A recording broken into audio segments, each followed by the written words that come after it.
હર હર મહાદેવ મિત્રો, કેમ છો બધા? આઈ હોપ તમે મજામાં હશો. તો આજે હું તમારા માટે બુંદીનો મોર જે આવે ને એનું શાક બનાવવાની છું. તો એ હું કેવી રીતે બનાવીશ તમે જોજો. એના માટે મેં અહીંયા પહેલાં બુંદીનો મોર લીધો છે. પછી અહીંયા આપણે દેશી ટામેટાં લીધા છે. જે ખાટા આવે ને એ મારી વાડીમાંના ટામેટાં છે. તો એ મેં દેશી અહીંયા ટામેટાં લીધા છે. તો તમને હું રેસીપી બતાવું છું, જોજો. તો તમે જોઈ શકો છો, અહીંયા આપણે દેશી ટામેટાં લીધા છે. 1 ચમચ મરચું લીધું છે, 1 ચમચ હળદર અને સ્વાદ અનુસાર નમક લીધું છે. તો આપણે આ ટામેટાની ચટણી તૈયાર થઈ છે.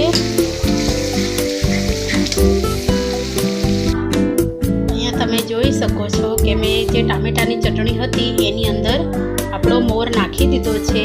પછી હજી થોડી વાર લાગશે બનતા ને, તો પછી આપણે એમાં દહીં નાખીશું. તો અહીંયા મેં દહીં લઈ લીધું છે, મારા ઘરનું દહીં છે. એ આપણે મોરમાં નાખીશું, બરાબર.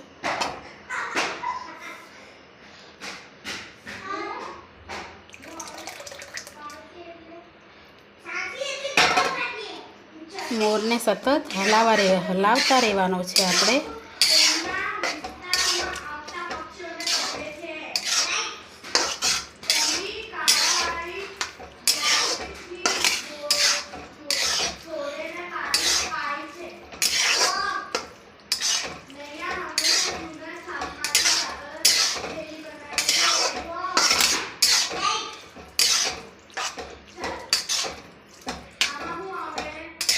તમે જોઈ શકો છો, આપણે મોરમાં દહીં નાખી દીધું છે.